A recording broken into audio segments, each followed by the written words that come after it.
Assalamualaikum warahmatullahi wabarakatuh. Wassalamualaikum ala Rasulillah wa ala alihi wa sahbihi wa man wala wa ba'du. Segala puji kita panjatkan atas rahmatnya serta limpah nikmatnya yang telah dicurahkan kepada kita semua sehingga kita kembali dapat dipertemukan pada malam hari ini dalam rangka menuntut ilmu syar'i.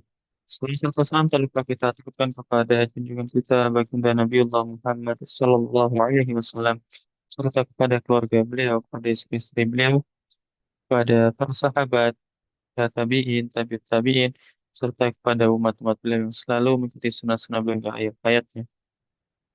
Baik, saya maaf kajian Bumiku mengaji yang semoga dirahmati Allah. Insya Allah pada malam hari ini kita akan kembali melanjutkan kajian rutin kita bersama Bumiku mengaji yang mana pada hari ini malam Senin kita akan mengkaji kitab tafsir Sa'di, yakni Taisirul Kalamir Rahman fi Tafsiri Kalamil Manan. Dan akhirnya kita sudah masuk di pembahasan keempat di surat Al-Fajr, dan kita melanjutkan di pembahasan ayat ke-21. Kalau percayakan di bersama beliau guru kita Ustaz Nizam Syahbal Fauzi MPD Hafizullah Ta'ala. Sebelum kajian dimulai, kami mengajak kepada para jamaah sekalian untuk ikut berdakwah bersama Bumiku Mengaji dengan men-share informasi kajian yang diselenggarakan oleh Bumiku Mengaji pada keluarga maupun rekan-rekan dari jamaah. Semua apa yang jamaah berikan, jamaah share, Allah berikan balasan dengan sebaik-baik balasan. Kemudian kami juga informasikan kepada jamaah sekalian bahwasannya insya Allah kajian kita akan terdiri dari dua sesi, yakni sesi materi di sesi yang pertama, kemudian insya Allah kita akan lanjutkan di sesi yang kedua, yakni sesi tanya jawab. Kami menjelaskan kepada jamaah yang untuk bertanya nantinya, bisa bertanya secara langsung dengan bahasa terlebih dahulu atau bisa menuliskan pertanyaannya di kolom chat. Kemudian kami juga mengingatkan pada jemaah dan juga untuk kami sendiri untuk selalu memperbarui niat di dalam belajar, dalam menuntut ilmu, serta memperhatikan adab-adabnya dalam majelis dan menyiapkan alat tulisnya sehingga nanti bisa mencatat faedah yang akan disampaikan oleh Ustaz. Insyaallah kajian akan segera kita mulai setelah Ustaz bergabung di dalam Zoom kita pada malam hari ini. Oleh karena itu, sambil menunggu Ustadz bergabung, kami mempersilahkan kepada jamaah sekalian untuk bisa mempersiapkan diri, men-share link informasi kajian kita pada hari ini, atau bisa membaca materi di pertemuan sebelumnya. Setelah Ustadz bergabung di Zoom kita malam hari ini, kajian akan langsung kita mulai. Baik, demikian untuk khidmat dari kami. Sementara kami mundur diri. Barakallahu fikum.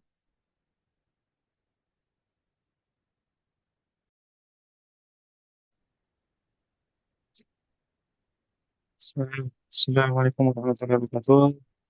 Kami informasikan kepada jamaah sekalian, Ustaz sudah bergabung di Zoom kita pada malam hari ini. Insyaallah kajian akan segera kita mulai. Untuk itu kami harapkan kepada jamaah untuk bisa mempersiapkan diri dengan baik. Kemudian kajian sudah kita buka tadi. Mari langsung kita simak materi dari Ustaz. Pada Ustaz Nizar Saad Jabal, waktu kami persilahkan, Falyatafadhal Mashkura.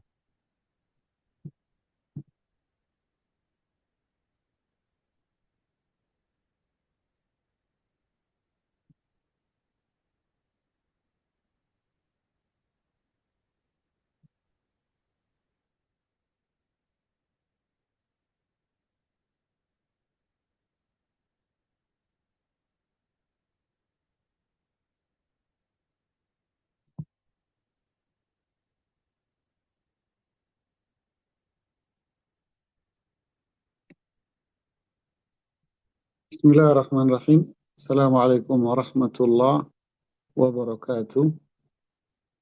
Alhamdulillah, hamdan tayyiban mubarakan fi kama yuhibbu rabbuna wa yarda. Salatu wassalamu ala Rasulillahi wa ala alihi wa sahbihi amma ba'd. Sebelumnya mohon maaf karena ada kajian habis maghrib di tempat lain dan juga harus mobilisasinya. Kita lanjutkan di kajian kita pada surat Al-Fajr di ayat 21. Ayat ini bunyinya A'udzubillahi minasyaitonirrajim. Kalla idza dukkatil ardu dakkan dakka. Sungguh ketika bumi itu diratakan oleh Allah, ya, digoncang dan diratakan oleh Allah, dakkan dakka, dengan guncangan dan perataannya yang cukup dahsyat. Wa jaa'a rabbuka wal malaku saffan saffa. Lalu datanglah, maaf, ya, wa jaa'a rabbuk, lalu datanglah Rabbmu dan malaikat berbaris bersaf-saf. Wa ji'a yauma idzin bi jahannam. Lalu didatangkanlah hari itu neraka jahanam. Yauma idzin yatadzakkarul insanu wa anna lahu dzikra. Pada hari itu manusia akan mengingat, tetapi ingatan itu tidak akan bermanfaat. Dan seterusnya. Ayat-ayat ini, seperti kata Imam Ibnu Katsir rahimahullah ta'ala, berbicara tentang apa yang akan terjadi pada hari kiamat nanti. Seperti halnya di ayat-ayat yang lain pada surat At-Takwir. Idza syamsu kuwirat. Ketika matahari itu dilipat. Kemudian pada surat Al-Infitar. Idza sama'u fatarat. Ketika langit itu pecah. Dan juga pada surat Al-Insyiqaq. Idza sama'un syaqqat. Sama ketika langit itu pecah. Surat-surat ini dan ayat-ayat yang seperti ini bicara tentang apa yang akan terjadi di akhir dari perjalanan dunia ini, di akhir kiamat nantinya. Lalu mungkin kita bertanya-tanya, apa kaitan ayat ini dengan bahasan yang sebelumnya? Di mana bahasan sebelumnya itu bicara tentang manusia yang materialistis. Ya, manusia yang jauh dari ketaatan kepada Allah dan Rasul-Nya. Manusia yang tidak beriman kepada Allah dan Rasul-Nya. Akhirnya, yang ada dalam dirinya adalah dunia. Karena ketika iman itu pergi, maka yang ada di dalam hati adalah dunia. Nggak akan keluar dari dua ini. Ketika iman pergi, dunia yang menggantikan. Ketika malaikat jauh, setan yang dekat. Tapi ketika iman itu kuat dalam hati, dunia pun akan menjauh dari hatinya. Ketika malaikat itu dekat dan menjaga dirinya, maka setan pun akan menjauh dari dirinya. Begitulah. Ibarat kita, ya kalau nggak putih, ya hitam gelap. Kalau nggak cahaya, ya kegelapan. Demikian banyak Al-Quran selalu menyebutkan tentang cahaya dan kegelapan. Kalau nggak ada cahaya, ya gelap. Ya. Berarti kalau ada cahaya, kegelapan pun sirna. Sebagaimana ada malam dan ada siang. Begitulah. Ketika iman tak ada, berarti ketaatan nggak ada. maka diganti dengan dunia. Sehingga mengukur kebaikan seseorang, mengukur keberuntungan, mengukur kesuksesan, mengukur kenyamanan, itu adalah dengan uang dan harta. Dengan uang dan harta. Ada uang abang sayang, katanya begitu. Nggak ada uang, jangan bilang sayang. Malah, lo gue tendang, katanya begitu. Dan orang-orang yang bermental seperti ini adalah orang-orang yang egois. Tak akan ada kepedulian dengan sesama. Dia hanya ingin memperkaya dirinya, dia hanya ingin memuaskan hawa nafsunya, dia hanya ingin mengenyangkan dirinya sendiri, memuaskan dirinya sendiri. Itu yang ada di benak dia. Adapun dengan masyarakat sekitar, nggak akan peduli dia. Tidak akan peduli. Fakir miskinnya, anak-anak yatimnya, sampai keluarganya pun dia tidak akan peduli. Ya kalau obrolan, komunikasi lisan, oke lah. Ya kan? Kan hidup ini juga basa-basi banyak gitu ya. Untuk itu oke lah. Tapi kalau sudah bicara masalah al-fulus, uang, ya, membantu, menolong, nanti dulu, Bung. Ya, nanti dulu. Walaupun itu keluarganya. Makanya Rasulullah SAW mengatakan, la istami'u imanun wa syuh. Iman sama pelit itu nggak ngumpul. Nggak ngumpul. Iman, pelit, nggak ngumpul, nggak bisa. Nggak nyambung. Subhanallah ya. Nah, inilah jemaah.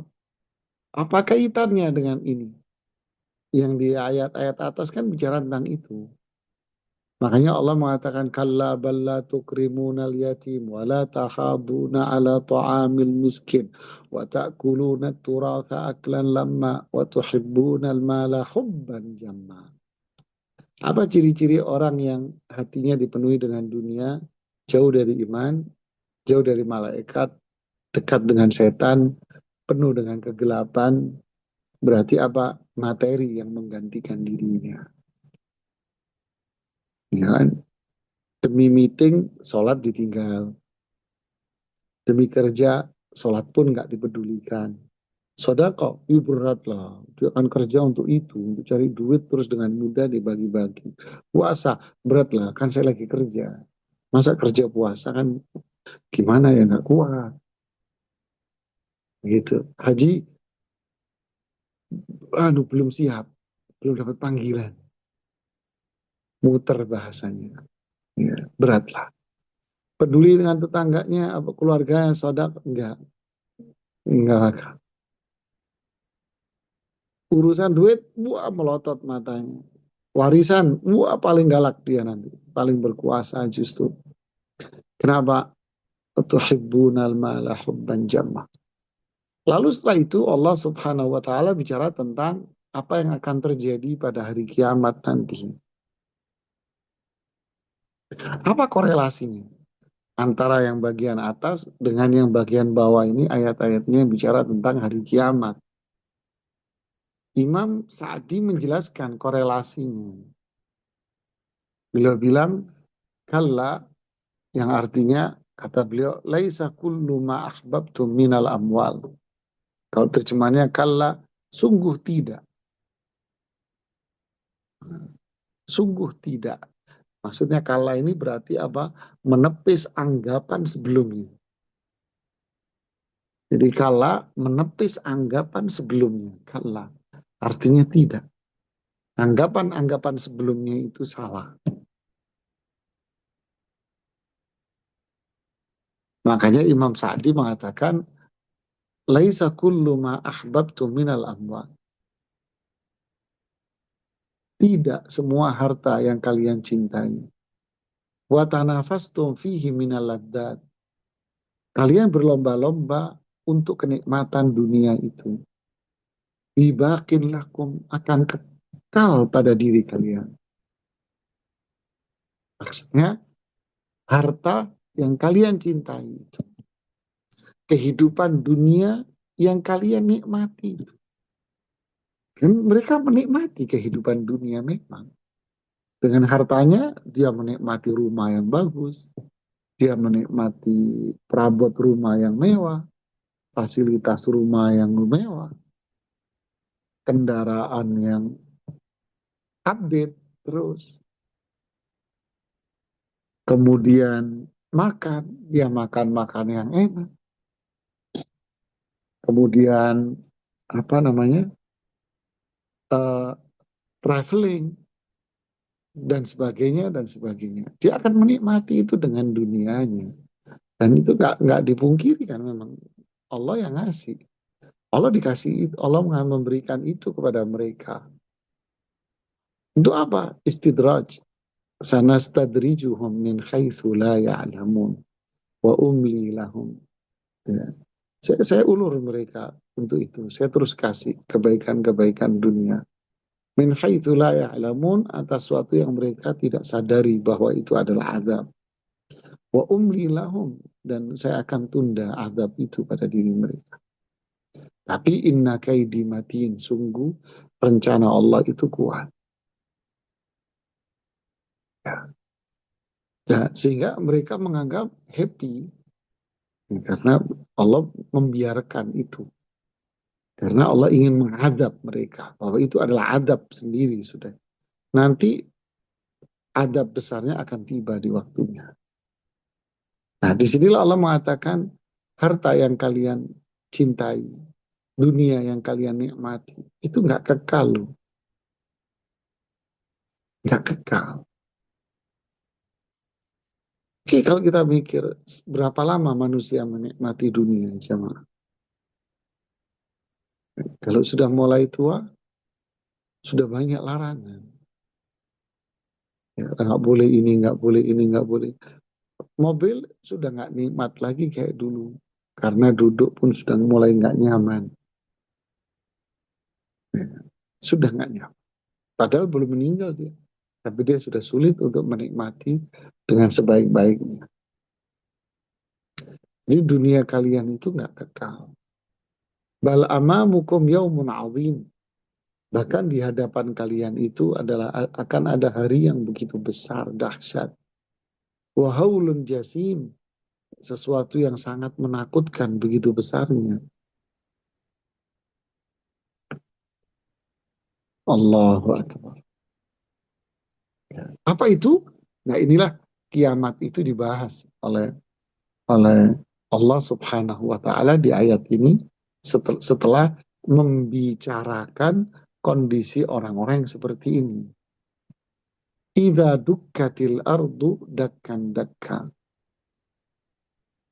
Apa dukkat? Imam Ibnu Katsir mengatakan, saya ambil dari Ibnu Katsir dulu, artinya beliau bilang muhidat wasubiyatil ard, diratakan Allah. Guncangan yang membuat bumi ini rata pada akhirnya. Ya, digoncang, kemudian Allah akan ratain bumi ini. Idza dukkatil ardu dakkan dakka. Luar biasa ini. Subhanallah. Ya. Di tafsir yang lain mengatakan idza dukkatil ardu dakkan dakka, seperti Imam Ibnu Jarir mengatakan idza rujjat wa zulzilat zalzalatan. Jadi ketika diguncang dengan guncangan yang begitu dahsyat, wa hurrikat tahrikan, digerakkan, digoncang sama Allah dengan guncangan yang begitu keras. Ini makna dukat. Sedangkan Ibnu Katsir cenderung mengatakan diratakan. Ya, sama sih, nggak ada perbedaan makna. Ya, jadi kalau kita gabungkan, idza dukkatil ardu dakkan, yaitu ketika Bumi ini digoncang oleh Allah, digerakkan oleh Allah dengan gerakan yang sangat keras, yaitu guncangan yang sangat keras sekali, diguncang, digerakkan dengan gerakan yang sangat keras sekali, baik bumi maupun gunung-gunungnya. Kalau gunungnya digerakkan, digoncang begitu keras, lalu gunungnya diangkat sama Allah. Ketika sampai diangkat, wasuyirat, berterbangan gunung ini. Dibikin terbang di atas sama Allah. Ini Wasuyirat lil jibalu. Dibikin dapat gerak hasil surah gunung itu aja. di atas. Kemudian setelah itu apa? Allah benturkan itu gunung-gunung yang di atas. Sehingga gunung itu akan berubah menjadi pasir-pasir, debu-debu. Hilang. Lalu buminya itu digoncang begitu berat. Dan juga pasaknya udah nggak ada. Pasaknya nggak ada. Apa ending dari goncangan dan gerakan bumi yang begitu hebat itu? Hatta stawat, sampai buminya rata. Sampai buminya rata, benar-benar rata. Sudah tidak lagi bulat, tapi bumi sampai benar-benar rata. Digoncang-guncangan yang hebat, itu tadi gunungnya dilepas, dan buminya dibikin rata sama Allah.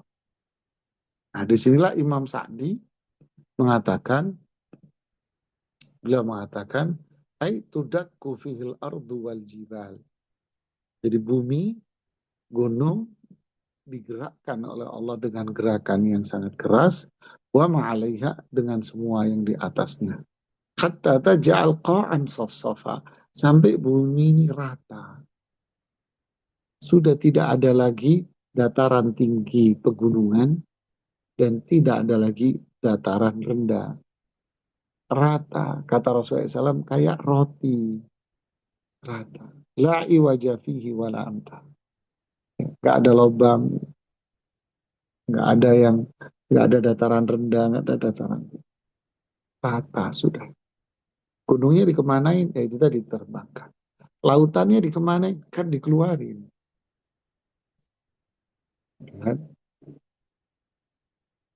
Kan dikeluarin. Akhirnya meluber. Seperti yang Allah firmankan di surat At-Takwir, di surat Al-Infitar. Allah jelaskan di situ tentang lautannya. Subhanallah. Lalu kuburan orang yang wafat ya dikeluarin sama Allah. Disitulah hari ba'atsnya. Subhanallah, kronologinya cukup rapi. Allah jelaskan di dalam Al-Quran tentang akhir dari kehidupan dunia ini. Semoga Allah teguhkan iman kita. Semoga Allah mudahkan kita untuk terus beramal saleh dan menjalankan sunnah Rasulullah SAW sampai kehidupan. Semoga Allah jadikan surga sebagai tempat kita berkumpul dengan keluarga kita dan teman-teman kita semuanya. Semoga Allah jauhkan kita dari azab neraka. Allah mudahkan hisab kita semuanya. Allahu Akbar. Allahu Akbar. Jadi kalau dikembali ke surat Takwir, ya, idza syamsu kuwirat wa idzan nujumun kadarat. Jadi mataharinya dilipat, sudah nggak ada mataharinya. Bintang-bintangnya turun berjatuhan. Wa idzal biharu sujirat. Nah, lautnya ditumpahkan semua sama Allah. Habislah. Di bumi goncang luar biasa. Gunungnya lepas, lautnya meluber, semua tsunami habis-habisan sudah. Nah, habis itu gunung akan datar. Maaf, bumi akan datar. Bumi akan datar. Yang mafat akan keluar semua. Maka saat itu apa? Wajah rabbuka wal malaku saffan saff. Udah datar. Manusia yang ada di perutnya udah keluar semua. berarti hari kebangkitan. Lalu apa? Wajah Rabbuk, Tuhanmu, Rabbmu telah datang. Rabbmu akan datang. Allah akan datang. Untuk apa? Imam Sa'di mengatakan, Yaji'ullahu ta'ala li faslil qadha. Allah akan datang. Untuk apa? Untuk hisab, untuk sidang, baina ibadihi, fi dhulalin minal ghamam. Allah akan sidang, melakukan hisab dan sidang. Sidang di antara manusia. Fi dhulalin minal ghamam. Allah datang di sebuah gumpalan dari awan. Allah datang dengan gumpalan dari awan, subhanahu wa ta'ala. Subhanallah.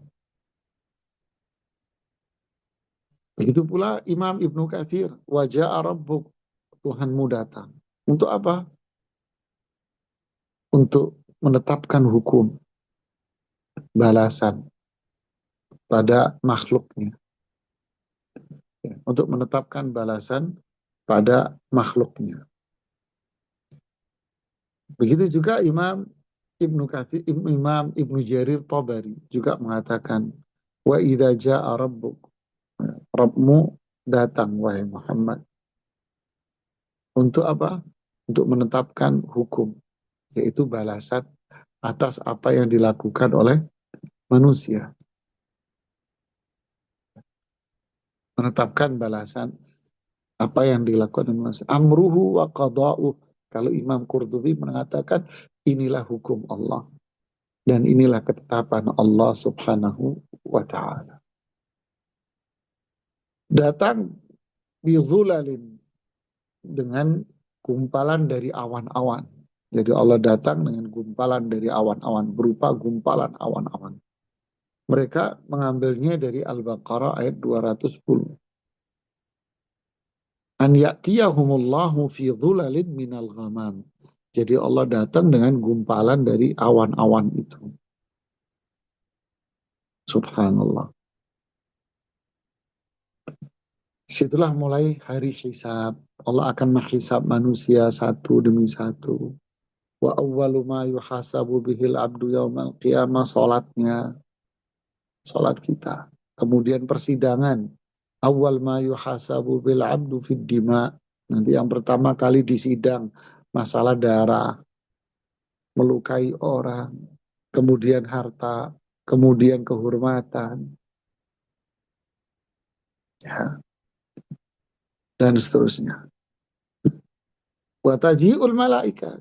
Ketika Allah datang fi dhulal, di gumpalan awan itu, wa taji'ul malaikatul kiram. Begitu pula para malaikat akan berdatangan. Ahlus samawati kulluhum. Semua malaikat yang menghuni langit akan datang. Seperti apa? Datangnya berantakan begitu? Enggak. Sofan sofa. Datang bersof. Bersof. Bersof. Bersof. Allah. Kullu sama'in yaji'u malaikatuha sofa. Setiap lapisan langit datang malaikatnya membentuk sof. Datang dalam bentuk sof. Kemudian turun malaikat yang di langit berikutnya membentuk sof. Berarti turun malaikat berikutnya di langit berikutnya membentuk sof. Yuhituna biman dunahum minal khalqi. Kata Imam Sa'di, mengelilingi makhluk semua. Allahu Akbar. Mengelilingi makhluk semuanya. Wahadi sufufu khudu'in. Sufufu khudu'in wa dhul lil malikil jabbar. Sof ini sof apa? Soft kerendahan dirian mereka. Soft kerendahan, kepatuhan, ketaatan hanya kepada sang raja yang tidak akan ada siapapun yang bisa menghentikan kehendak dan hukumnya. Wajah rabbuka wal malak saffan saffa. Mengelilingi, bayangin ini Imam Sa'di menjelaskan mengelilingi. lalu sidang, lalu hisab dan sidang. Bedanya sidang itu dijelaskan. Hisab dengan Allah ya, ketaatan. Kalau sidang ya urusan manusia, melukai atau bahkan membunuh, ambil hartanya dia, menguasai hartanya dia. Makanya tadi disebutkan tentang warisan, ya kan? Disebutkan tentang tidak bersedekah kepada anak yatim, tidak sedekah kepada fakir miskin, berarti dia urusan sama Allah. Tapi kalau makan waris, berarti urusan sama manusia dong, menguasai warisan. Nah, nanti urusannya di akhirat tuh. Ya kan, para penguasa-penguasa waris ini nanti di akhirat itu masalahnya. Tidak. Bisa jadi hisapnya baik, luar biasa hisapnya dia. Tapi ketika sidang, dia pernah melukai orang, pernah mengambil hartanya orang, menguasai hartanya orang, belum lagi masalah kehormatan. Mencela, mencaci, mencibir, merendahkan, membuli, riba, membuka aibnya, atau bahkan sampai namimah, riba dengan tujuan merusak nama baik orang. Innalillah wa inna ilaihi raji'un. Habis pahalanya. Dia dibuat bayar utang masalah dia sama orang. Oh, habis pahalanya, dosanya dia ditimpain ke ini orang. Terus akhirnya bangkrut, gak jadi masuk surga, masuk neraka. Allah datang untuk menetapkan itu dan malaikatnya bersaf-saf mengelilingi manusia. Lalu apa yang terjadi? Waji'a yauma idzin bi jahannam. Lalu neraka jahannam dimunculkan sama Allah. Allahu Akbar. Ai taquduhal malaikatu bis salasil. Malaikat yang menarik neraka jahanam itu atas perintah Allah. Allah yang memunculkan neraka. Dimunculkan nerakanya sama Allah dengan cara apa? Ditarik oleh para malaikat. Ditarik sama malaikat. Ya, malaikat yang menariknya. Kok bisa? Nah, kita lihat di tafsir Ibnu Katsir. Ya. Ada beberapa hadis yang menjelaskan malaikat itu menarik apa namanya neraka jahanam. Ditarik neraka jahanam dengan rantai-rantai, ya, rantai-rantai yang neraka lah. Imam Muslim menyebutkan hadis bagaimana malaikat itu menarik neraka jahanam. Allah memunculkan neraka jahanam dengan cara ditarik oleh para malaikat yang memang diperintahkan oleh Allah untuk melakukan tugas itu. Rasulullah SAW bersabda dalam hadis Abdullah bin Mas'ud yang diriwayatkan oleh Imam Muslim dan pula diriwayatkan oleh Imam At-Tirmidzi. Ya. Rasulullah SAW mengatakan, "Yu'ta bi jahannama yauma idzin." Hari itu Allah akan datangkan neraka jahanam. Allah akan tampakkan neraka jahanam. Laha sab'una alf zimam. Memiliki 70.000 tali pengendali, tali kekangnya. Rantainya, ada 70.000 tali rantainya. Ma'akulli zimamin, pada setiap rantainya, ditarik oleh sab'una alf malak. Yajurunaha. Ditarik oleh 70.000 malaikat. Ini hadis sahih riwayat Imam Muslim. Ada 70 rantai tali yang di neraka jahanam. Dan setiap rantainya ditarik oleh 70.000 malaikat. Nah, baru muncul ditarik oleh para malaikat. Allahu Akbar. Allahu Akbar. Berarti yang dilihat manusia semuanya. Berarti yang pertama dilihat oleh manusia semuanya di situ apa? Neraka. La haula wa la quwata illa. Allahumma ajirna minan nar. Semoga Allah jauhkan kita dari azab. Fa'idha waqa'at hadhil umur. Kalau semua ini sudah terjadi, neraka sudah ditampakkan oleh Allah di depan mata semua manusia. Baik manusia yang pertama dari Adam sampai manusia yang terakhir. Ditampakkan semua iman, orang beriman, orang kafir, ditampakkan. Kira-kira apa yang diucapkan orang kafir, orang musyrik, orang yang kelima maksiat, apa yang diucapkan oleh mereka?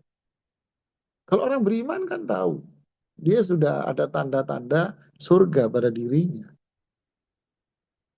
Fayauma idzi yatadzakkarul insan. Saat itu manusia akan tahu. Ma qaddamahu min khairin wa syarr. Apa yang telah dia lakukan, kebaikan atau keburukan saja. Jadi kalau orang kafir, ya yang dia tahu kekafiran dia. Kalau orang musyrik, ya syiriknya. Bid'ah, ya bid'ahnya. Maksiat, ya maksiatnya yang dia ingat. Tapi kalau orang beriman, beramal saleh, bertauhid, menjalankan sunnah, ya itu yang dia kenal, yang dia tahu. Wa anna lahu dzikra faqad fata awanuha wa dhahaba zaman. Sudah selesai waktunya. Sudah nggak ada lagi kesempatan untuk ingat-ingat, sudah nggak ada. Sekarang waktunya untuk apa? Mengambil balasan. Apa manfaatnya kamu ingat-ingat lagi? Sudah nggak ada. Ini mau waktu untuk dibalas. Andai saja saya melakukan. Sudah nggak ada. Allahu Akbar. Jemaah. Semua ini dikisahkan oleh Allah. Makanya orang-orang kafir tadi syirik, bid'ah, maksiat. Akhirnya saat itu apa yang mereka ucapkan? Yaqulu ya laitani qaddamtu li hayat. Akhirnya dia mengucapkan kalimat penyesalan di hadapan Allah. Yaqulu mutahassiran. Dia mengucapkan kata-kata nyesal atas apa yang dia lakukan selama ini, yaitu menyia-nyiakan hukum Allah Subhanahu wa taala. Menyia-nyiakan petunjuk Rasul SAW. Ya laitani qaddamtu li hayati. Coba dulu aku lakukan di masa hidupku dulu. Aku melakukan tauhid. Coba aku melakukan amal saleh sesuai sunnah Rasul SAW. Coba dulu aku melakukan itu. Andai. Tapi kan ini sudah di akhirat, bumi sudah datar, langit sudah diganti dengan yang lain. Ya kan, sudah tidak ada cerita dunia. Di depannya sudah ada neraka jahanam sudah dimunculkan. Yaqulu ya laitani qaddamtu li hayati. Qaddamtu. Andai dulu aku melakukan. Andai. Nasi sudah jadi bubur, bahkan buburnya pun sudah tidak ada, sudah dibuang, sudah selesai. Nah, di ayat yang lain, yaqulu ya laitani takhadtu ma'ar rasuli sabila. Coba andai dulu aku punya sikap yang baik terhadap Rasul ini. Ya, menunjukkan apa? Menjalankan sunnah. Tauhid dan menjalankan sunnah. Ya laitani takhadtu ma'ar rasuli sabila. Andai aku dulu punya sikap yang tegas dengan Rasul ini, yaitu mentaati. Kenyataannya enggak, bid'ah, maksiat, syirik. Ya wailata, laitani lam attakhid fulanan khalila. Celakalah diriku. Andai dulu aku tidak menjadikan fulan ini sebagai sosok yang aku fanatikin dulu. Gue fanatik banget sama nih orang dulu. Bukan mengikuti dalil, bukan mengikuti Quran, sunnah. Kalau da'inya mengajak kepada Quran, sunnah, ustadznya, ulamanya ngajak, ya kita ikuti karena dia mengajak Quran dan sunnah. Tapi kalau enggak, ya siapapun dia kita tinggalkan, kita campakkan. Tapi mereka orang-orang seperti ini yang syirik, beda fanatisme terhadap individu dan kelompoknya dan benderanya. Laitani lam attakhid fulanan khalila. Coba dulu tidak aku jadikan dia khalil, orang yang benar-benar dekat dengan saya. Akhirnya gara-gara itu dia mencampakkan dalil, mencampakkan Quran dan sunnah. Realita. Orang yang berpegang teguh dengan Quran sunnah dianggap ekstrim. dianggap kolot, dianggap eksklusif, dan sebagainya istilah-istilah itu. Sedangkan dia dianggap orang yang bebas, moderat, terbuka.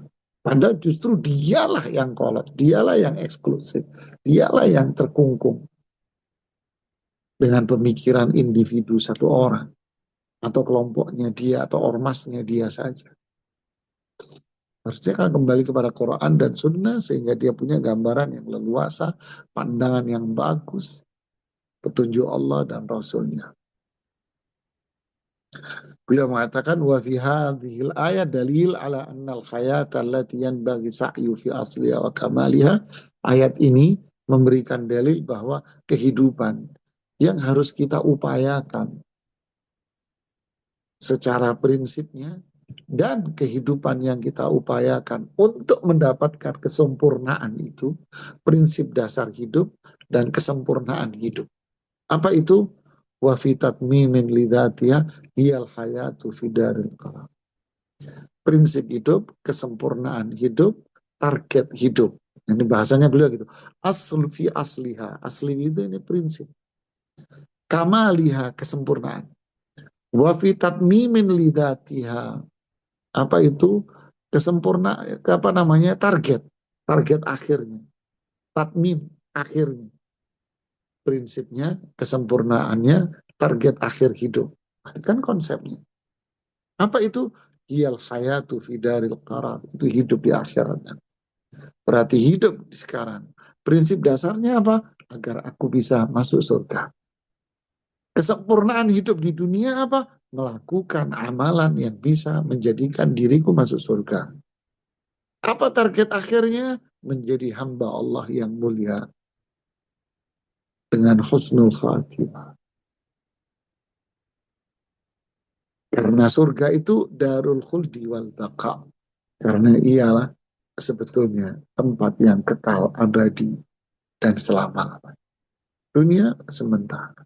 Wal akhiratu khairul laka minal ula.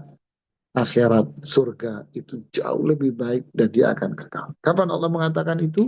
Ayat sebelumnya, bal tu'thirunal hayatad dunya. Kalian lebih mementingkan dunia. Ingat itu hilang.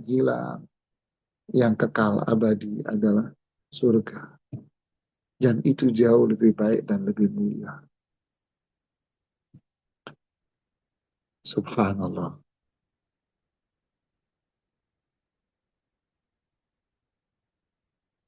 Kita sampai di sini, kita penggal di sini aja dulu.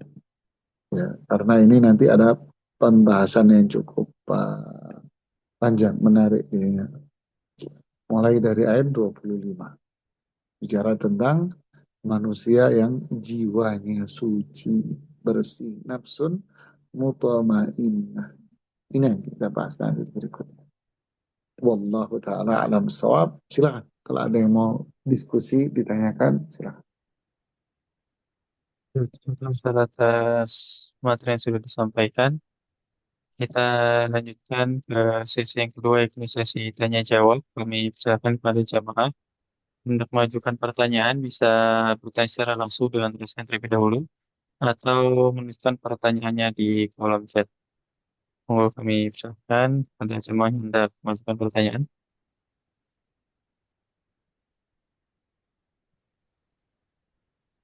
Baik, kepada Bu Muhammad, silakan. Saya bertanya pada saya. Iya, jazakumullahu khairan. Alhamdulillah, jazakumullahu khairan Ustadz atas materinya. Ada yang ingin ditanyakan Ustadz? Yang pertama adalah, Ustadz mohon penjelasannya, apakah dengan tadi cara bersoft-soft, dan Allah Subhanahu wa Ta'ala memerintahkan dengan kata as-soft ini, dan kita atau saya juga pernah mendengar bahwa untuk masuk surga nanti bersoft-soft. Untuk aplikasi di kehidupan dunia, Ustadz, apakah bila kita mengajarkan anak, misalnya harus antri, kemudian di masjid juga menata soft dengan baik, kemudian hal-hal yang berurutan, Terus kita mengatakan bahwa Allah mencintai orang-orang yang bersoft seperti itu, apakah diperbolehkan ya Ustadz membawa bahwa Allah mencintai soft, jadi anak-anak juga antri di line-nya masing-masing seperti itu Ustadz. Mohon nasihat Ustadz, jazakumullahu khairan.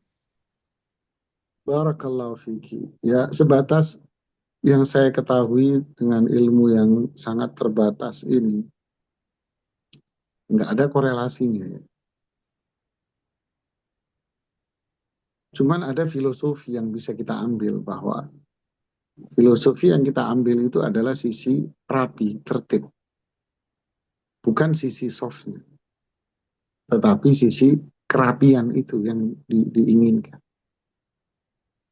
Ya, rapi, tertib, itu yang diharapkan. Dan itu makna yang bisa kita ambil dari sana. Bukan sisi softnya. Tapi kalau softnya, ya tentu itu ada di sholat saja. Adapun di luar dari sholat, umpama makan, tentu kita dituntut di sana rapi, karena Islam menghendaki rapi, tertib, menghormati yang lebih tua. Yang pertanyaan berikutnya, bagaimana caranya terbentuk sesuatu yang rapi itu? Nah, ini kan kembali kepada budaya masing-masing. Seperti apa mereka membentuk anak-anak, umpama kalau mau makan itu biar rapi, seperti apa bentuknya? Silahkan, masalah teknis Anda bisa atur. Ya. Ini jawaban saya, wallahu ta'ala. Ya Ustadz, dari penanya yang sama Ustadz, Afwan ini di luar materi Ustadz, saya pernah mengalami ketika hamil dan melahirkan itu menjelang puasa Ramadan Ustadz. Jadi ketika Ramadan saya full tidak berpuasa. Dan tahun kemarin saya juga hampir full tidak berpuasa karena masih menyusui. Yang kondisinya memang sulit untuk ditinggalkan. Dari utang puasa yang tahun lalu itu belum terbayar banyak Ustadz. Dan sekarang punya hutang yang banyak juga. Apa yang bisa Ustadz nasihatkan? Apakah saya boleh membayar fidyah Ustadz? Mengingat puasanya bolongnya banyak sekali, lebih dari 1 bulan kalau dihitung-hitung Ustadz. Jazakumullahu khairan atas nasihat Ustadz. Ya, barakallah fiki. Berarti ibu ini sekarang masih menyusui. Kan gitu ya? Wallahu a'lam, mohon diluruskan. Berarti sekarang masih menyusui, habisnya nanti menjelang Ramadan tahun lalu, tahun depan, mohon maaf, tahun depan. Iya Ustadz masih. Ya, apa yang harus ibu ini lakukan? Bayar fidyah. Karena ibu ini tidak mampu untuk puasa sudah. Karena hamilnya, bukan hamil sih, karena nifas, Ramadan lalu jatuhnya nifas. Ramadan kemarin jatuhnya menyusui. Terus sekarang menyusui terus sampai sampai menjelang Ramadan tahun depan. Jadi apa? Bayar fidyah ibu. Ya, bayar fidyah. Kalau 1 hari itu 1, ya 1 hari ya 1. Apa fidyahnya? Makanan ibu. Ya, makanan fidyah. Berapa makanannya? Para ulama berbeda pandangan. Kalau madhab Syafi'i 1 mud. 1 mud itu 700 on beras. Jadi Anda masak 700 on beras. Kalau madhab yang lain Hambali, nisfus sa'. Nisfus sa' berarti 1,5 kilo untuk 1 harinya. Maksudnya Anda masak, anggap berpijakan dengan madhab Imam Syafi'i ya. Kecil kan gitu ya. 750 ons. Anda masak 750 on dengan lauknya yang disesuaikan. Kalau lauk dengan beras segitu itu ayamnya berapa? telur berapa, gitu kan. Nah, kalau dimasak 750 itu jadi berapa bungkus? Jadi berapa box? Bungkus kok nggak enak banget didengar ya. Box lah. Dapat berapa box? Umpama dapat 4 box menu orang Indonesia, ya kan? Nasi itu nggak banyak. Dapat 4 box umpamanya 750 itu. Berarti 4 box itu 4 potong ayam, telur, yang lainnya sayur dan sebagainya. Berarti Bu, itulah menu untuk 1 hari. Untuk 1 hari. Ya. Nah sekarang kalau 30, ya sekarang caranya 750. Anda kali 30. Berapa umpama?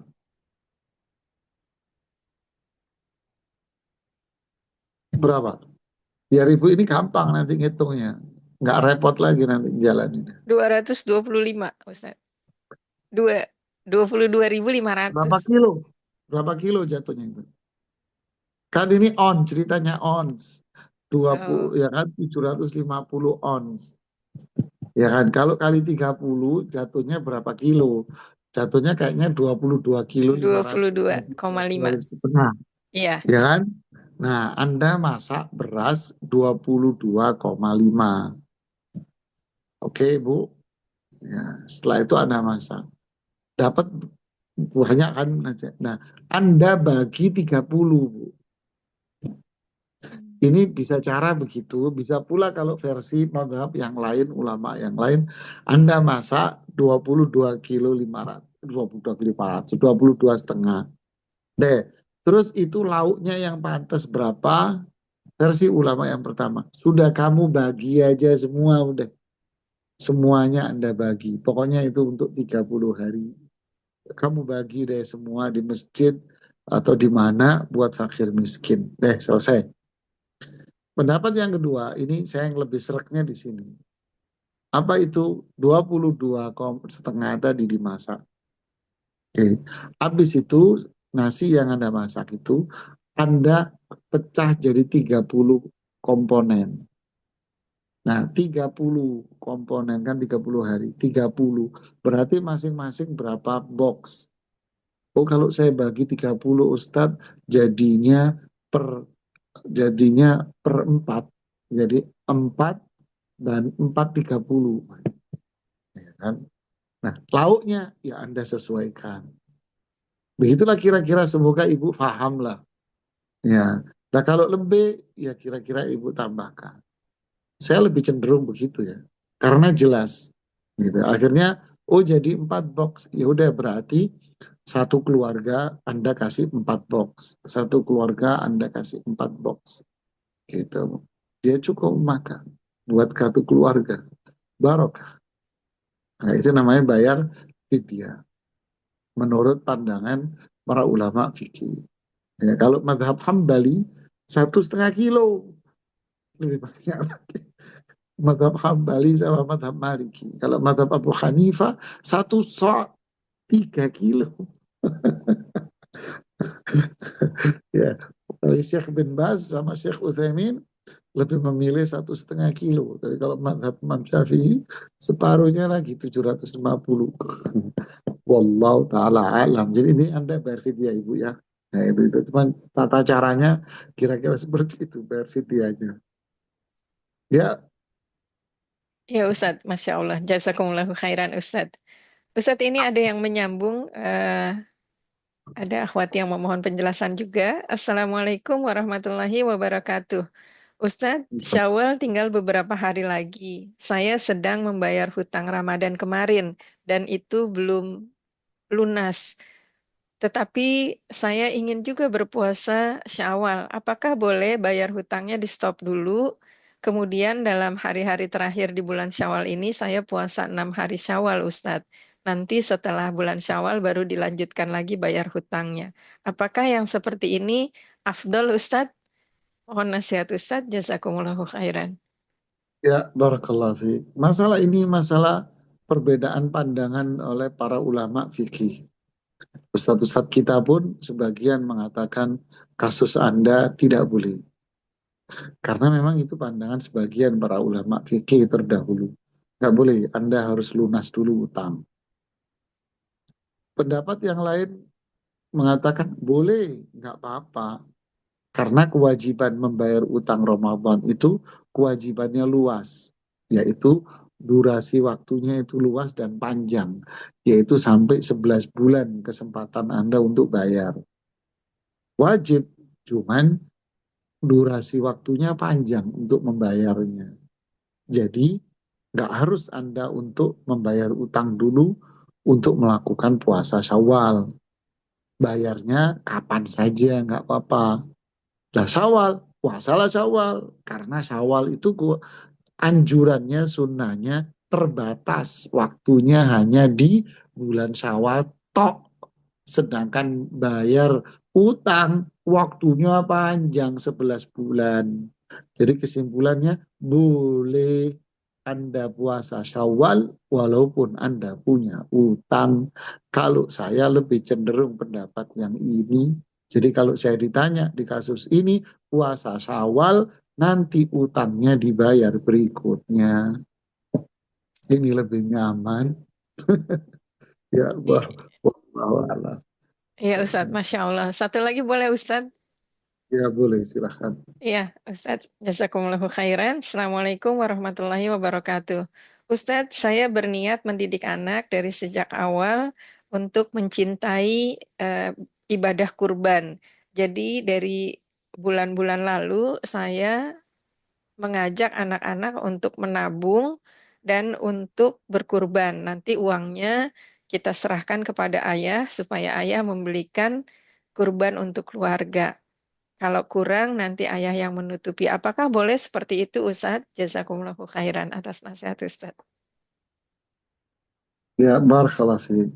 Ya, sebetulnya kalau keluarga itu kan yang berkorban ayahnya. Ayah berkorban ya untuk keluarga semua. Ya, ayah berkorban untuk semuanya. Sekarang anaknya duit dari mana? Ya duit dari ayah juga sih sebetulnya. Ayah ngasih uang jajan ditabung umpamanya. Ayah ngasih uang jajan ditabung, tabung, tabung, tabung, tabung. Kemudian ketika masuk Idul Adha, ya nih buat kurban, boleh ya nggak apa-apa karena itu duit ayahnya juga, gitu kan, duit ayahnya juga, gitu ya. Nggak ada masalah. Kategorinya siapa yang kurban? Ayahnya. Cuman dari sisi edukasi kepada anak, ya boleh-boleh aja untuk menumbuhkan semangat ibadah dan sebagainya. Ya kan? Tapi sisi kurban ya tetap itu milik ayah secara hukum.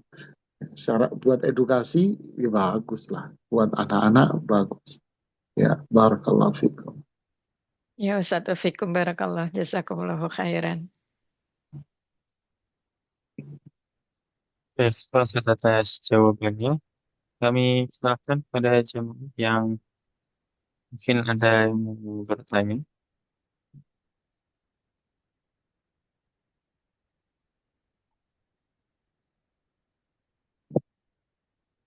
Ya, ada yang raise hand, kami silahkan pada Umu Firly untuk bertanya pada saya. Iya, Bismillah. Assalamualaikum warahmatullahi Ustadz. Waalaikumsalam warahmatullahi wabarakatuh. Iya, Silakan. Iya, terima kasih Ustadz. Jazakallah khairan. Masih menyambung tentang kodok puasa Ramadan Ustadz.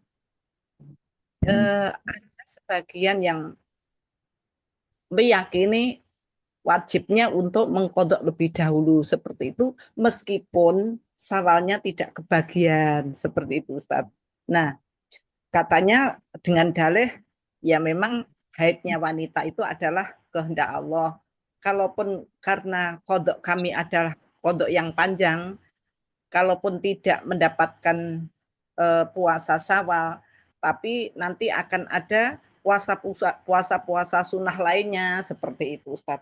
Kalau seperti ini bagaimana, Ustaz? Mohon nasihatnya, barakallahu fiik. Ya Ibu Firly, tadi seperti yang saya jelaskan, itu salah satu pendapat para ulama fikih. Memang mereka mengatakan utangnya harus dibayar lunas dulu, baru dia melakukan puasa Syawal. Dalilnya sih bukan itu, Bu Firly. Dalilnya bukan itu, nggak nyambung dalilnya. Ya, dalilnya mereka adalah sabda Rasulullah SAW, man shoma ramadhana thumma atba'ahu sittan min syawal kana kasiyamid dahri. Siapa yang puasa Ramadan, kemudian dia mengikutinya dengan puasa 6 hari di bulan Syawal, maka seperti puasa 1 tahun. Nah, di sini Rasulullah SAW mengatakan siapa yang puasa Ramadan. Berarti redaksinya memberikan makna bahwa Ramadannya rampung, selesai, kelar, nggak punya utang. Baru dia puasa Syawal 6 hari, maka setara puasa 1 tahun. Jadi kalau orang masih punya utang, berarti dia belum dikatakan sebagai puasa Ramadan full. Nah, itu dalil mereka. Nah, ada pun dalil ulama yang mengatakan boleh, nggak apa-apa. Syawal, ya puasa aja Syawal. Utang, ya nanti dibayar belakangan, nggak apa-apa di bulan-bulan berikutnya, nggak ada masalah. Dalilnya apa? Dalil mereka di hadis yang sama itu. Loh, kok bisa? Kan bunyi hadisnya gini. Man shoma Ramadan, siapa yang puasa Ramadan? Sekarang, apakah perempuan yang haid, nifas seperti ibu tadi, hamil, menyusui seperti ibu ya tadi, kemudian dia tidak berpuasa Ramadan, apakah dia dikatakan sebagai perempuan yang tidak berpuasa di bulan Ramadan? Apakah dia dikatakan orang yang nggak berpuasa Ramadan? Atau seseorang yang musafir, kemudian dia nggak puasa sehari 2 hari, apakah dikatakan dia orang yang tidak berpuasa Ramadan? Jawaban para ulama, enggak. Dia tetap dikatakan orang yang berpuasa Ramadan. Loh, apa buktinya? Buktinya dia bayar utang. Kalau dia dikatakan orang yang tidak berpuasa Ramadan, berarti nggak bayar utang dong. Selama dia bayar utang, berarti dia dikatakan puasa Ramadan. Dalil yang kedua, Ramadan itu kewajibannya panjang. Bayar Ramadan, bayar utang Ramadan itu kewajibannya panjang, Bu. 11 bulan, panjang 11 bulan, bebas. Sedangkan Syawal cuman sebulan tok. Jadi ya bayar aja kapanpun selama berada dalam 11 bulan. Syawal ya cuman sini doang. Kalau ini habis ya selesai. Dalil yang ketiga mereka, Aisyah. Aisyah bayar utangnya di bulan Sya'ban, Bu. Masa Aisyah nggak puasa Syawal? Kan nggak mungkin. Istri-istri Rasulullah SAW pasti semangat berpuasa sunnah. Apalagi Syawal yang memiliki nilai yang besar. Aisyah bayar utangnya di Sya'ban. Nah ini dalil mereka. Ya semua punya pandangan. Yang punya pandangan pertama ya silahkan saja. Yang pandangan yang kedua silahkan. Ini perbedaan yang luas silahkan. Ya, kalau nanya saya lebih cenderung yang kedua. Karena lebih fleksibel. Anda bisa bayar nanti bulan depan. Dan Anda bisa bayar puasa Syawal sekarang. Atau nyicil sekarang dibayar sedikit. Kemudian Syawal. Nanti sisanya nanti luas. Ya, wallahu a'lam bishawab. Masih ada? Saya Ustaz, kami persilakan pada atas nama yang berat. Silakan saya Ustaz.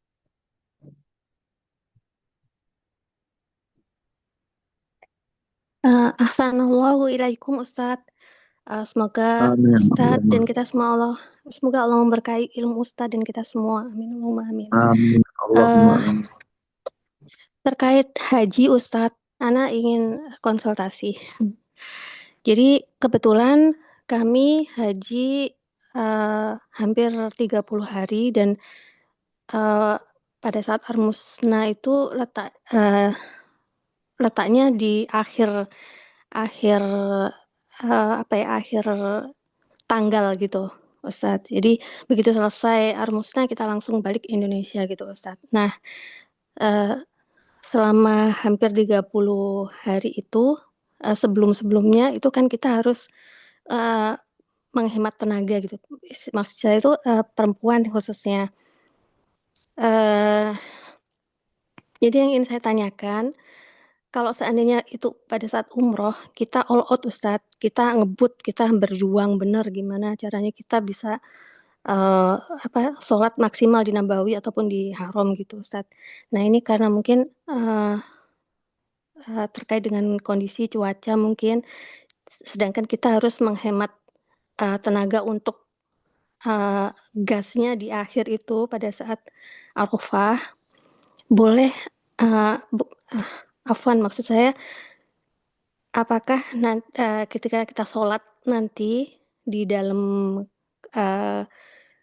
kamar hotel terkait dengan beberapa hadis yang mengatakan bahwa sholat perempuan sebaik sholat perempuan atau masjid perempuan berada di dalam rumahnya begitu Ustadz. Apakah ketika kita sholat di dalam kamar hotel, apakah kita juga mendapatkan pahala yang sama Ustadz ketika maksudnya kita sayang gitu Ustadz kalau sampai pahala itu Ya, hilang paham Bu, gitu. saya paham. Saya paham maksud Anda. Afwan Ustadz, itu aja pertanyaan saya. Ya. Syukran. Ibu, barakallah fiik. Ibu ini galau Barakallah. sendiri, Ibu. Ibu ini galau, ibu ketakutan sendiri. Ketakutan ibu ini takutnya nanti pas haji energinya habis. Kan takut energinya habis. Lalu ibu punya pikiran, kalau gitu saya tak ngumpulin energi. Yaitu saya sholatnya di hotel saja. Saya nggak usah ke haram untuk apa namanya ngumpulin energi.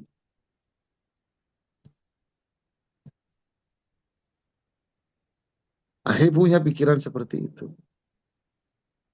Begitu juga umrah. Oh nanti umrahnya saya gimana? Akhirnya muncul banyak ketakutan pada diri ibu. Ibu, ini bukan urusan menghemat energi BBM, Ibu ya. Iya Ustadz. Bukan urusan hemat energi BBM, Ibu. Ibu kalau nggak keluar rumah BBM Ibu lagi apa namanya nggak kepake Ibu, kan gitu kan. Jadi nggak ada urusan Ibu. Terkadang Ibu di kamar tok tambah capek Bu. Kan perempuan kalau di kamar tok tambah bisulen Bu pantatnya Bu.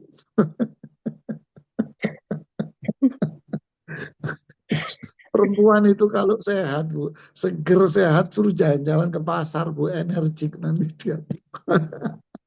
Subhanallah ya. Jadi apa ya? Ibu ini ketakutan sendiri. Ibu nggak perlu, ibu ngapain? Ibu takut sendiri seperti ini. Nggak perlu ibu ketakutan berlebihan, nggak perlu. Jangan yang dilihat 30 hari, 30 hari lama. Bu, Anda 30 hari itu sisa hari cuman hari biasa saja. Ya kan? Anda datang umroh, haji Anda kan tamattu. Tamattu itu umroh dulu, bebas, baru haji. Anda waktu datang haji, biasa aja. Emang Anda mau beruberan sama siapa? Umroh mau. Lagian mau jalan cepet, gimana caranya jalan cepet? Wong padet banget. Santai aja. Santai, bawa tas, bawa tumbler yang enak, diisi air. Kalau perlu tumblernya kasih selang Bu ke mulut ibu, kasih minum. Bikin nyaman, bikin nyaman aja ibu. Jangan bikin stres ibu. Ya, jalan santai sama suami kan gitu kan, sama teman-teman umroh. Jalan santai dinikmatin. Ya dinikmatin, berdoa sama Allah yang enak, berzikir, nikmat. Paling 3 jam umroh Anda, Bu. Rata-rata orang umroh yang padat 3 jam. Di atas 3 jam, 4 jam nggak wajar. Berarti padat banget. Atau Anda jalannya mungkin terlalu santai. Nggak apa-apa, anggap 4 jam. 3 jam umumnya orang jalan santai, umroh selesai. Habis itu apa? Udah di kamar selesai. Sholat, Anda keluar sholat. Sambil ngelihat pasar kan fresh kan perempuanmu. Mampir ke supermarket fresh lagi. Kalau ibu di kamar, tok cewek di kamar tok. Bisulen bu pantatnya bu kalau perempuan di kamar tok bu. Mana betah bu Anda bu di kamar tok bu. Akhirnya berantem aja isinya sama suamimu. Nanti kagak kelar-kelar. Di kamar, di haji berantem tok gak kelar-kelar. Sudahlah, sholat, sholat. Sholat itu nikmat.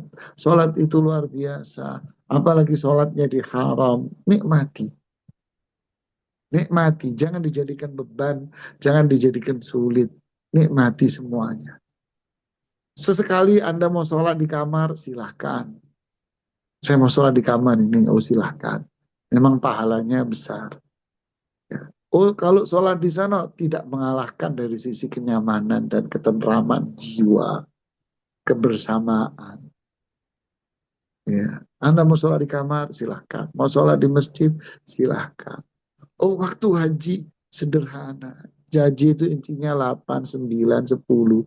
Kalau sudah selesai 10 di malam harinya, sorenya, itu udah kayak selesai, sudah. Ya udah, 11 tinggal ngelempar, 12 tinggal ngelempar, habis itu pulang. Sudah, dianggap nyaman saja. Jangan galau begini akhirnya. Ya, dianggap santai, banyak doa sama Allah, semoga Allah berikan kemudahan pada Anda. Ya Bu, terima Amin, kasih. amin. Afwan Ustadz, sedikit berarti hotel sama rumah itu beda ya Ustadz?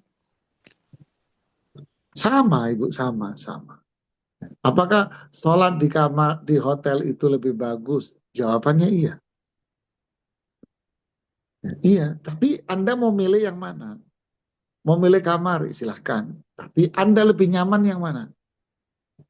Hati Anda Datang lebih Ustadz. nyaman, hati Anda lebih damai, hati Anda lebih semangat. Yang mana, Bu? Di kamar apa ke masjid? Ke masjid pastinya Ustadz. Ya sudah ke masjid, Bu. Selesai. Jangan dibikin sulit. Jangan. Islam ini gampang, mudah, jangan galau, jangan terlalu banyak if di otak Anda. Apa itu? Mbak menowo, jikalau, seandainya, apabila. Aduh, Bu, ruwet amat, Bu.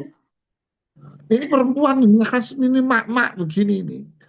Iya Kebanyakan if-nya. Jikalau, seandainya, apabila, Mbak menowo, Iya Ustadz, Afwan. ruwet ibu ini.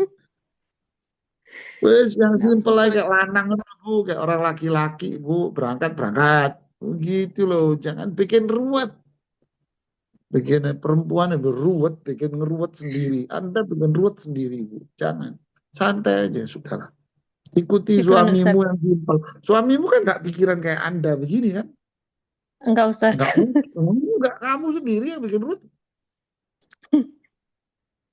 Nah Ustadz, barakallahu fikum Ustadz. ya, Syukran ya. Afwan. Yang lainnya silahkan. Oke, kami silakan kepada Umu Kamila. Selesai berusaha. Baik, jazakallah khairan Khaus. Assalamualaikum warahmatullahi wabarakatuh. Ustadz, Afwan, izin bertanya Salam.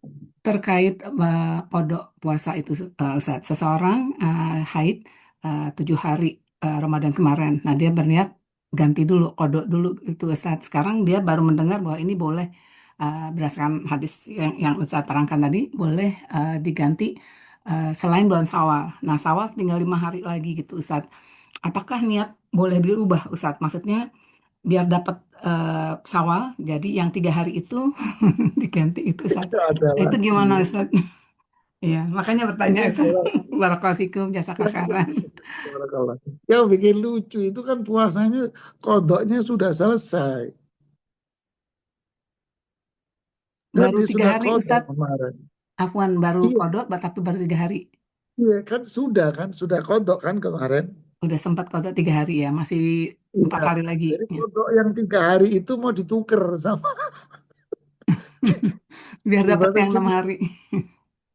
Ibu jangan jangan bikin lucu begini dong Ibu. Lucu akhirnya Ibu. Yang kemarin itu kodok ya sudah itu memang bayar utang. Sekarang Syawal tinggal berapa? 5 hari. Udah puasa aja Syawal. Enggak apa-apa. Anda dapat 5, ya sudah Alhamdulillah Anda dapat 5. Anda dapat puasa Syawal juga 5 hari. Fadilah, keutamaan. Ya, jadi yang ganti itu apa? Besoknya, besok nggak jadi kodok Aku besok bayar Syawal aja, puasa Syawal aja deh. Besok Syawal aja. Nanti kodoknya habis Syawal deh. Nah, nggak apa-apa, baru itu oke. Tapi kalau yang sudah terjadi Anda mau tukar gimana ceritanya? Anda mau ganti, malaikat tak tukar sih kodok. Kan enggak, Bu. Kan sudah selesai, Bu ya. Ya, Masya Allah. Jazakallahu khairan Ustaz, barakallahu fikum. iya.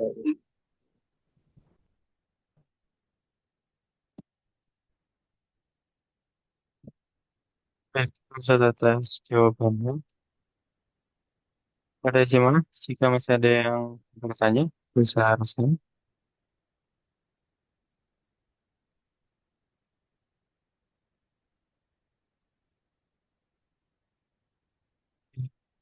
Sepertinya tidak ada yang bertanya, Ustaz. Baik, barakallahu fikum. Alhamdulillah, ini yang bisa kita sampaikan. Semoga bermanfaat buat saya dan kita semua. Mohon maaf jika ada kekurangan, kesalahan dari diri saya sendiri. Subhanakallahumma bihamdik. Asyhadu an la ilaha illa anta. Astaghfiruka wa atubu ilaik. Assalamualaikum warahmatullahi wabarakatuh. Waalaikumsalam. Jazakallahu khairan atas materi yang sudah disampaikan pada kesempatan kajian malam hari ini. Kami juga ucapkan jazakallahu khairan kepada jamaah yang sudah hadir di kajian rutin kita. Semoga apa yang sudah saya sampaikan tadi menambah iman dan takwa kita kepada Allah. Mari kita tutup kajian kita pada malam hari ini dengan doa kafaratul majelis.